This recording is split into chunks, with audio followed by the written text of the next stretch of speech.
Eu quero ser, Senhor amado, como um vaso nas mãos do oleiro. Quebra minha vida e faça de novo. Eu quero ser um vaso novo, como tu queres, Senhor amado. Tu és o oleiro, eu sou o barro. Quebra minha vida e faça de novo. Eu quero ser um vaso novo. Oi, gente, tudo bom com vocês? Espero que sim, que esteja tudo bom com vocês. Bem-vindos a mais um vídeo aqui do canal. Bem-vindos a mais um vídeo da série 28 Dias com Mateus. Já virou uma série, né? Estamos aí no 18º dia do desafio de ler a Bíblia todos os dias. Um capítulo por dia. Livro de Mateus. Está uma bênção para refletirmos juntos um pouquinho. Temos esse contato assim, mesmo que virtual, né? Nos edificar e nos fortalecer com a palavra de Deus. E eu já quero pedir de início que você se inscreva no canal se você não for inscrito, deixe o like aí, compartilhe o vídeo com seus amigos e comenta aí, deixa o seu comentário no vídeo, tá bom? Tô gostando que eu falei no outro vídeo e agora vocês estão comentando mais. O capítulo 17 foi aquele capítulo, uau, que falou da transfiguração de Jesus, onde Jesus entrou no sobrenatural ali com Pedro, Tiago e João. Coisa linda, gente, foi assim, marcante mesmo. Sim, nós vimos até aqui que Jesus tem falado bastante a respeito da fé, da importância de crer, da importância de usar a fé, colocar a fé em ação, não apenas de palavras, sabe? Não apenas dizer eu creio, eu tenho fé, mas Jesus nos chama para mostrar essa fé nas nossas atitudes. Você crê, então mostre, haja como uma pessoa que realmente crê, não fique só dizendo que acredita e olhando de longe e duvidando. Todo capítulo Jesus tem falado sobre a fé. E também Jesus tem chamado muita atenção dos discípulos, porque ele escolheu 12 discípulos e para estar mais perto dele, para aprenderem mais dos ensinamentos, para poderem passar a mensagem.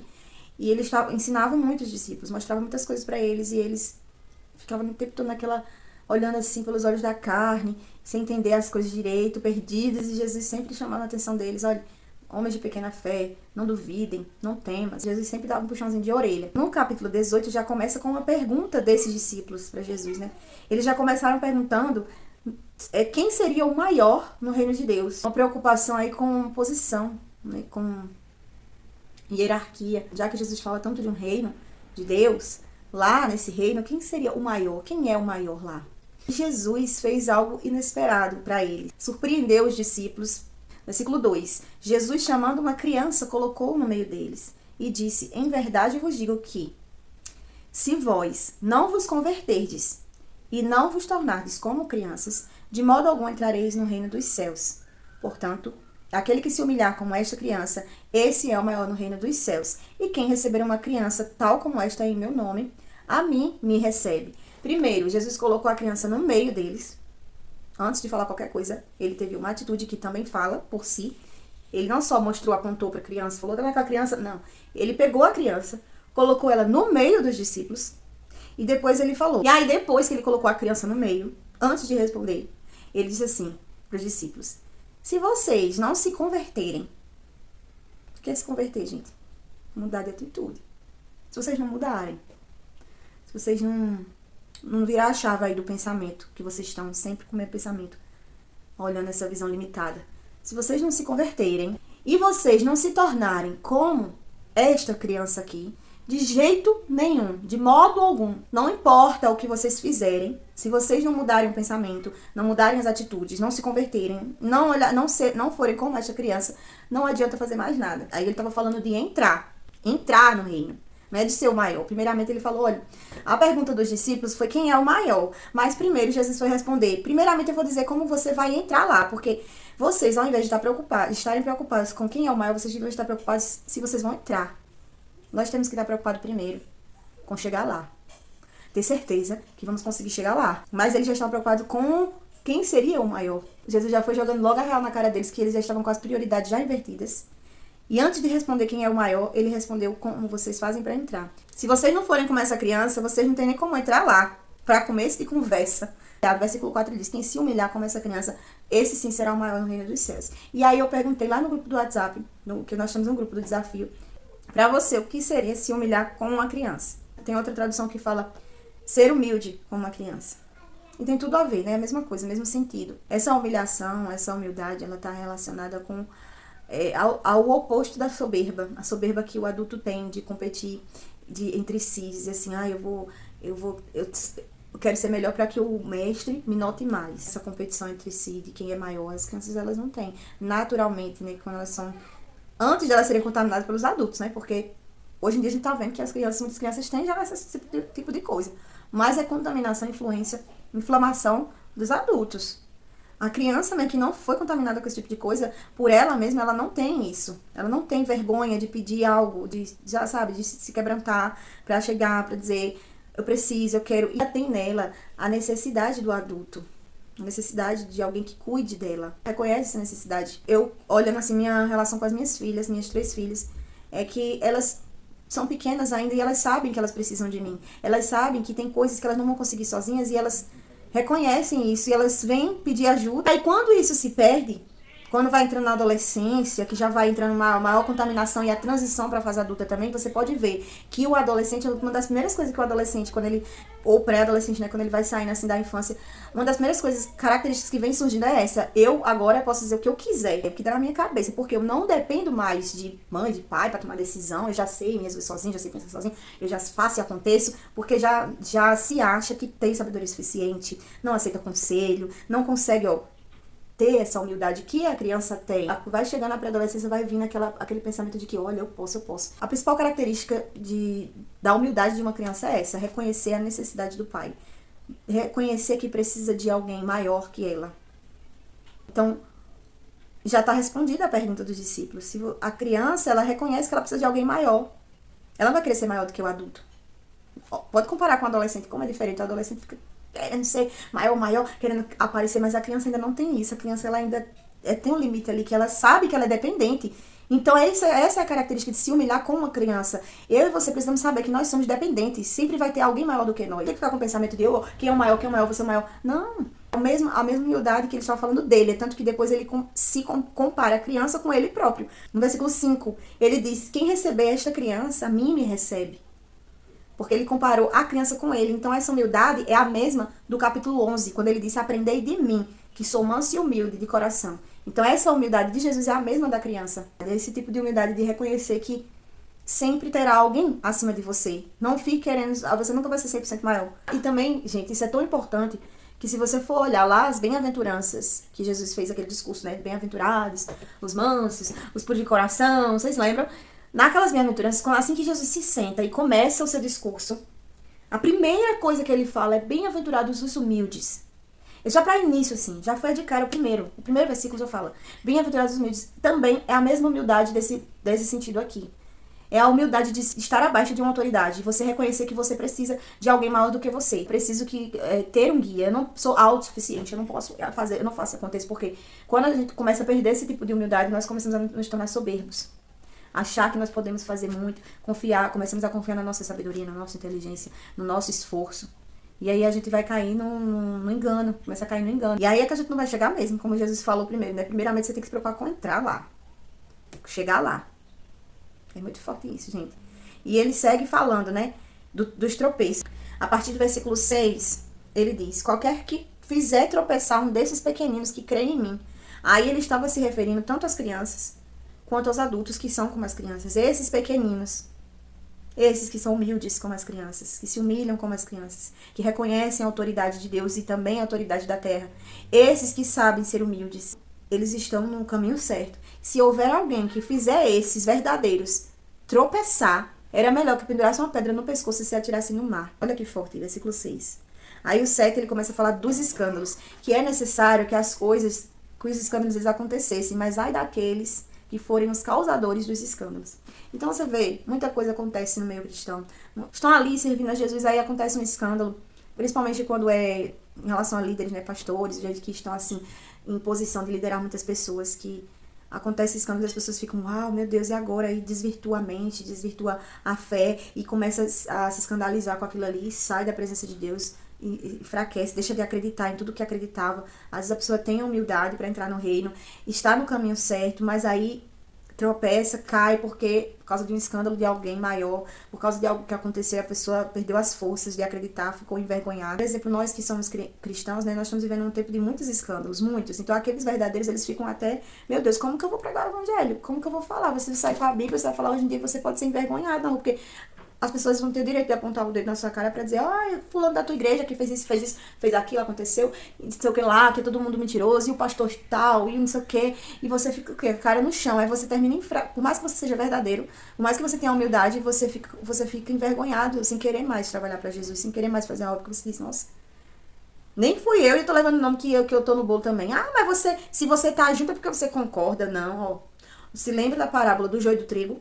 Eles crescem junto, no mesmo lugar, eles crescem assim, ó, coladinhos.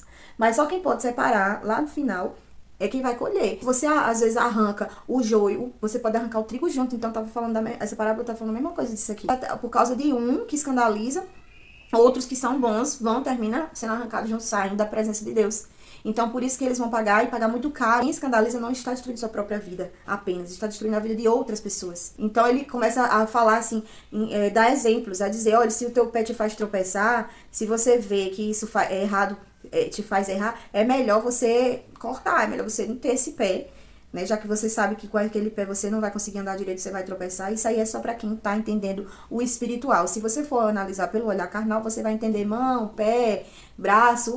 Jesus tá mandando eu praticar automutilação agora, cortar os membros. Meu Deus, a Bíblia tá falando isso. Não, porque a Bíblia ela é espiritual. Eu tenho falado isso todos os dias aqui. Abrir os olhos espirituais. Não seja cego espiritualmente. Vamos ter o entendimento do céu. Jesus falava de forma espiritual. De forma, ele exemplificava por parábolas coisas que eram muito maiores. Ele falava coisas terrenas para que a gente pudesse assimilar.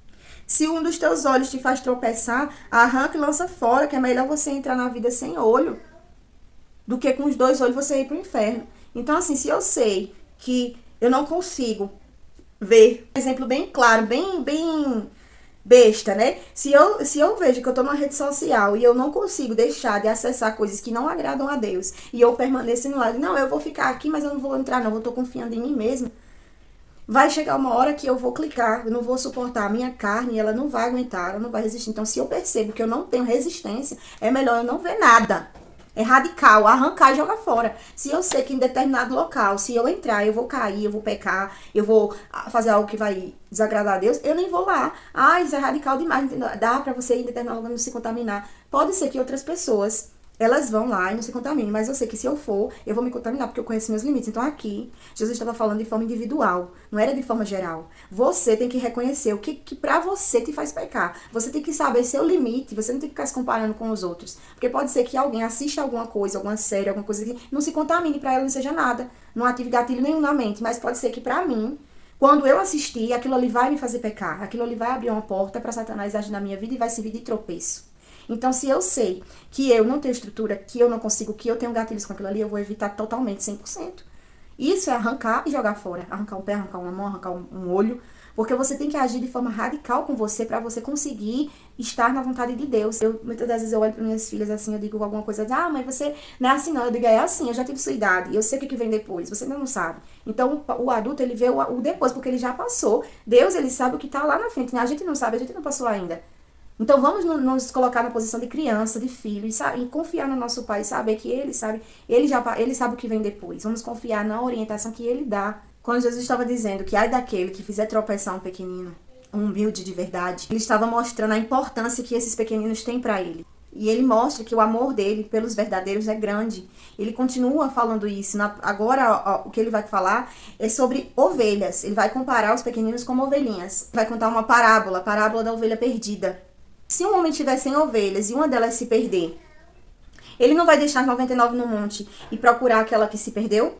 E se ele a encontrar, ele não vai ter maior prazer, sentir maior prazer por causa dessa que se perdeu do que pelas 99 que não se perderam? Assim, pois, não é da vontade do vosso Pai Celeste que pereça um só desses pequeninos. Então, todos os pequeninos são importantes. Mas se um se perder, o pai, o pastor das ovelhas, ele vai atrás, porque ele tem prazer em buscar a ovelha perdida. Então aqui ele estava falando do resgate, do amor. Uma coisa interessante que eu pensei quando eu estava lendo aqui, ovelha não sai em busca de outra ovelha. O pastor é quem busca a ovelha. O pastor é que tem essa função de buscar a ovelha e deixar as outras 99. Então, as 99 que estão permanecendo, elas precisam permanecer. Ah, mas tem uma irmãzinha, um irmãozinho meu, uma ovelhinha que se perdeu, então eu vou atrás dela. E muitas vezes você, sendo ovelha, vai atrás da ovelha de uma forma até errada. Ela tá lá perdida, você vai atrás e se perde também. E quantas vezes nós já vemos isso? Deus. Nós, como ovelhas, nós ficamos querendo resgatar, querendo ter o poder de fazer a ovelha voltar, a ovelha ter de novo um encontro com o pastor, mas não, nós precisamos falar com o pastor. Precisamos dizer a Jesus. Muitas nós que ficamos querendo convencer a pessoa que está afastada, dela querer voltar, querendo fazer de tudo com as nossas próprias forças. Nós estamos indo, e terminamos muitas vezes nos perdendo também, porque a gente não vai conseguir, a nossa fé vai até enfraquecer, e quando a gente vê, a gente já está perdida tudo junto. Mas precisamos levar ao pastor a necessidade, dizer, falar com Jesus, apresentar em oração. Aí, a partir do versículo 15, né, vai falar da resolução de conflitos, dos desentendimentos. Se o teu irmão pecar contra ti, vai arguí-lo entre ele e ti só. Se ele te ouvir, ganhaste teu irmão. Ou seja, se você tem algo contra alguém, você vai até esse alguém falar. Você não vai chamar outro irmão para falar do irmão, não. Você vai até ele diretamente e resolva seu conflito. Se você e seu irmão forem humildes suficientes para fazer com que esse conflito seja resolvido, você ganhou seu irmão e a paz vai reinar entre vocês, amém. Mas se não, se você não conseguir, é que continue dizendo, né? Se o seu irmão não te ouvir, você vai ter que tomar 2 testemunhas para que pelo depoimento de 2 ou 3 testemunhas toda a palavra se estabeleça. Isso estava na lei, lá em Deuteronômio, tem falando isso, da presença de testemunhas, para que fosse válida a palavra da pessoa. Então, a gente estava confirmando o que a lei estava dizendo. E se ainda ele não atender, dize à igreja. E se recusar a ouvir também a igreja, considera-o como gentil e publicano. Em verdade, vos digo que tudo o que ligares na terra terá sido ligado nos céus, e tudo o que desligares na terra terá sido desligado nos céus. Aqui ele confirmou que aquela chave que ele entregou para Pedro, lá no capítulo que a gente viu lá, o 16, acho que o 16, né? Não era somente para Pedro, era para os discípulos. Então, tudo que houvesse concordância aqui, iria haver concordância no céu, porque Deus se agrada da união. E Deus fala desde o Antigo Testamento, Deus opera na união, Deus fala o tempo todo que nós somos feitos para estarmos juntos, desde a criação, quando ele olhou para Adão e viu que não era bom que Adão estivesse sozinho. Então, desde ali, Deus já havia necessidade, o próprio Deus, que é para você que crê na Trindade, para mim, eu creio em Deus trino. Então, o próprio Deus, ele já são 3 pessoas, para nos mostrar a importância de estarmos unidos. Eu não sou sozinha, eu não sobrevivo sozinha, eu não sou Luana sozinha. O que é Luana sozinha? O que Luana sozinha pode fazer? Nada. Então, para haver mover, para haver poder, para haver transformação, tem que estar ligado aqui na terra. Não pode estar desligado. Ele confirma isso nos versículos seguintes, né?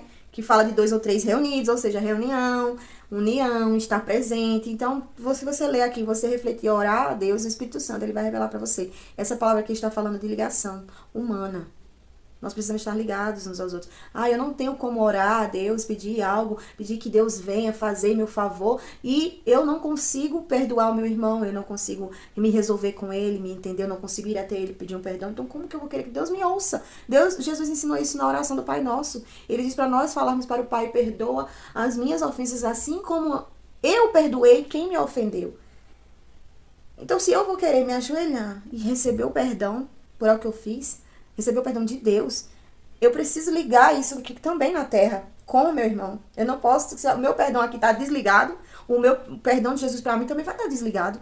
A união aqui está desligado, a união minha com Deus também vai estar desligada. Então, o nosso relacionamento com os irmãos importa e muito.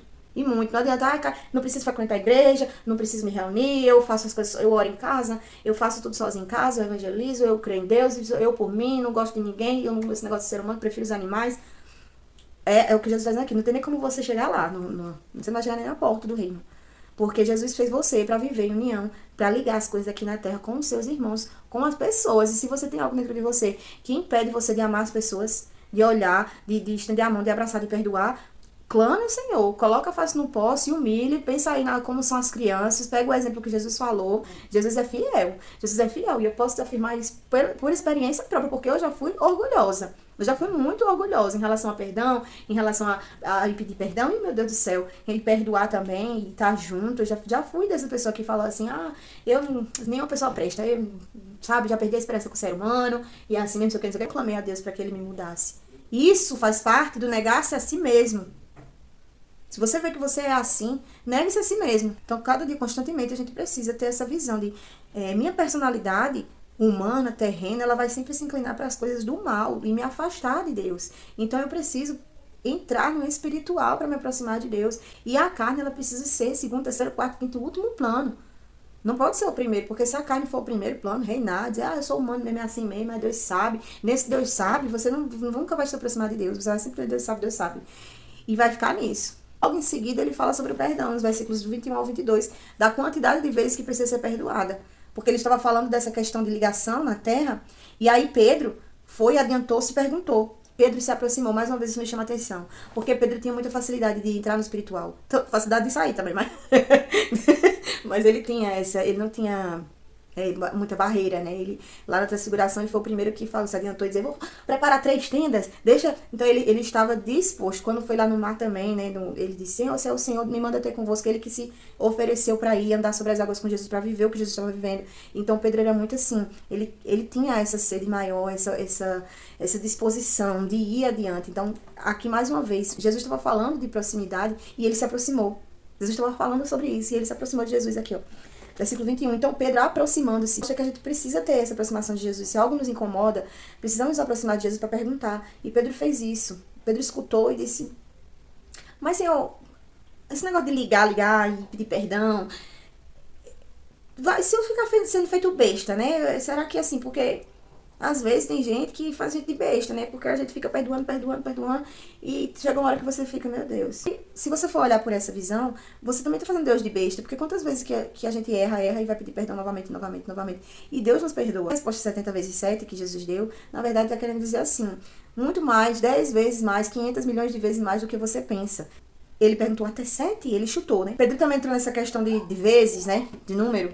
Por conta que na tradição judaica, um pecado ele poderia ser perdoado até 3 vezes. Na 4ª vez não tem mais perdão. Então tinha essa questão de números. A mentalidade de Pedro, Jesus iria pegar esse número e iria aumentar, né? Mais vezes. Então, se pela tradição era até 3 vezes, com Jesus deveria ser mais. Por isso que Pedro também chutou até 7. E Jesus disse até 70 vezes 7. Ou seja, muitas vezes mais do que isso que você está pensando. Se você pensa que tem que perdoar até 50 vezes, então é muito mais vezes do que 50. Bote mais aí, 1000 vezes 50. Eu li isso aqui, eu entendi, eu orei ao Espírito Santo para mim explicar isso aqui, e eu entendi dessa forma. Jesus está dizendo não um número X, que quando chegar nesse número 70 vezes 7, calculadinho, quando chegar nesse número aqui, eu vou parar de perdoar. Não. E se eu penso que preciso perdoar mais 10 vezes, eu multiplico esses 10 por mais 10 e mais 10, e nunca terá fim. Porque sempre eu vou precisar perdoar mais e mais. Vocês pegou ele de surpresa, porque não é até 7, é muito mais do que isso. Se você pensa que 7 é muito, eu lhe digo que é muito mais. Porque se Deus perdoou, se Deus oferece um perdão tão grande para o ser humano, por que um ser humano não pode oferecer um perdão pequeno para outro ser humano? Por isso que perdão é mandamento. Perdão não é sentimento. Perdão não é, se eu sentir, eu vou perdoar, eu não tô sentindo, não consigo perdoar. Por isso que você tá sendo guiado pelo sentimento. Se você for guiado pelo sentimento, que vai estar doendo, a mágoa, você não vai perdoar. Você tem que tomar uma decisão e dizer, eu vou perdoar, eu te perdoo em nome de Jesus. Ah, tá doendo aqui ainda. Tá doendo, mas eu te perdoo. Porque a minha mente perdoa. Não, meu coração tá sentindo, coração enganoso, é perverso. É perverso. Tudo de ruim sai do coração, a gente já aprendeu aqui. Então descarta esse negócio de coração, de sentimento. Segue seu coração. Se você for seguir esse conselho mundano, você não vai conseguir entrar no reino de Deus. Não vai. Com Jesus não é assim. Você tem que pegar sua mente, sua razão, ouvir os ensinamentos do Senhor, pedir direção do Espírito Santo, obedecer a que Jesus está falando e perdoar. Vai ficar doendo. Pode ser que doa o resto da vida. Pode ser que você morra com essa dor. Porém, você perdoa. Toma a atitude de dizer, olhar para a pessoa e dizer, eu te perdoo. Pode ser que eu chore eternamente sentindo a dor, mas eu liberei o perdão. Uma coisa é o sentimento, outra coisa é a decisão de perdoar. Porque muitas pessoas confundem. Perdão não é sentimento. Perdão não é sentimento, não. Vamos parar de se enganar, de achar que eu não consigo perdoar, não consegue. Você não consegue deixar de sentir. Mas a partir do momento que você liberar o perdão, obedecer, essa dor aí, Jesus vai te ajudar a curar. Porque ele cura a dor. Mas o perdão, quem precisa liberar é você. Não é ele que vai descer e vai fazer você parar de sentir pra você perdoar, não. Se você tá esperando parar de sentir, nunca, jamais você vai conseguir liberar esse perdão. Vamos parar com isso. É como quando a gente tá falando de Jesus pra alguém diz, não tô sentindo, não diga que eu senti, não sei. Nunca vai sentir, nunca você vai sentir. Nunca nós vamos sentir o desejo de fazer as coisas de Deus, de renunciar ao mundo, porque o mundo é agradável à carne. O pecado é agradável pra nossa carne. Não vamos ser hipócritas e mentir, não. A gente precisa renunciar, negar a si mesmo. Isso é negar a si mesmo, negar até o que tá sentindo. Nossa, fulano me magoou, tá doendo, tô sentindo, mas eu nego, eu me nego a mim mesmo. E eu perdoo. Eita, glória a Jesus. Isso é muito forte.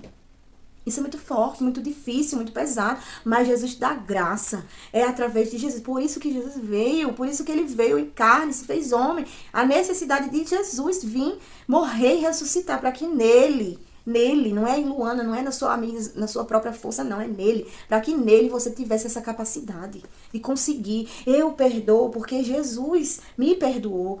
Quando eu errei, quando eu cuspi na face de Cristo com as minhas atitudes, ele me perdoou. Doeu em Jesus ser crucificado. Você não acha que doeu? Doeu. Mas ele estava ali, não, aquela dor liberando perdão para mim e para você. É muito forte. Então, mesmo com a nossa dor, muitas vezes vai doer muito. Até você dizer que libera perdão, vai doer até mais. Vai dizer, eu falei que perdoava, agora que eu tô sentindo mesmo. É assim mesmo. E o inimigo vem para dizer, você tá vendo que você não consegue, porque o inimigo quer que você não vá para a presença de Deus. Mas repreenda tudo aquilo que sirva de pedra de tropeço. E aí ele falou, né? Outra parábola do credor incompassivo. E disse que o reino dos céus é semelhante a um rei que resolveu ajustar as contas com seus servos. Lhe trouxeram primeiro, que devia 10.000 talentos a ele. E aí ele não tinha com que pagar esses 10.000. E o Senhor ordenou que fosse vendido ele, a mulher, os filhos e tudo quanto ele possuía para pagar a dívida. Então o servo falou, seja paciente comigo que eu vou lhe pagar. E o senhor daquele servo se compadeceu, mandou embora e perdoou a dívida. Saindo, porém, aquele servo encontrou um dos conservos dele, o que estava devendo, tinha acabado de ser perdoado a dívida. Ele saiu e encontrou um servo que lhe devia 100, muito menos, né? E ele o agarrou, sufocou, dizendo, paga agora o que você me deve. E aí o conservo disse, seja paciente comigo, a mesma coisa que ele tinha dito para o senhor. Ele, entretanto, não quis. Foi, lançou na prisão até que saudasse a dívida. Vendo seus companheiros o que se havia passado, entristeceram com ele. Entristeceram-se muito e foram relatar ao Senhor tudo o que aconteceu. Então o seu Senhor, chamando ele, disse, servo malvado, eu te perdoei aquela dívida porque tu me suplicaste, e não devias tu igualmente compadecer-se do teu conservo, como também eu me compadeci de ti? E indignando-se o seu Senhor, o entregou aos verdugos, assim que lhe pagasse toda a dívida. Então essa parábola já resume tudo que eu falei aqui já, sobre perdão. Mesma coisa. Eu já expliquei antes de fazer a leitura. Mas é isso, o resumo todinho é esse. Eu tô até suando aqui, gente, é bem quente aqui onde eu gravo vídeos. Pra glória de Deus, eu espero que você que esteja vendo esse vídeo, que tiver alguma mágoa no seu coração, que você consiga perdoar. E você consegue. Que você consiga não, que você tome a decisão de perdoar. E dizer, eu perdoo. E não é uma vez, não são 2 vezes, não são 1000 vezes, não são 3.000 vezes. Sempre. É sempre. São infinitas vezes. Não fique pensando na quantidade de vezes. Não fique pensando que você está sendo feito de besta, não. Porque seja humilde. Seja humilde como uma criança. Aprenda a olhar que você precisa do seu pai. Você tem a necessidade de estar com seu pai. Porque você é dependente. Criança não é um ser independente. Então nós precisamos ser assim. É o ensinamento maior desse capítulo é esse. Humildade e perdão. Vamos olhar para aquilo que Jesus pede para nós. E não vamos endurecer o nosso coração, a nossa mente. Abra o entendimento para essa palavra. Não deixe que o inimigo venha servir de pedra de tropeço na sua vida. Use a autoridade que a palavra te dá. Porque essa palavra aqui, a verdade, ela nos dá a autoridade de repreender o mal. No nome de Jesus. Usar a nossa fé e perdoar. Então, através da fé, eu creio que Jesus me perdoa. Por isso eu perdoo também. É lindo, maravilhoso. E amanhã estaremos aqui no capítulo 19. Eu conto com você aqui, tá bom? Um beijo, um abraço e até o próximo vídeo. Tchau!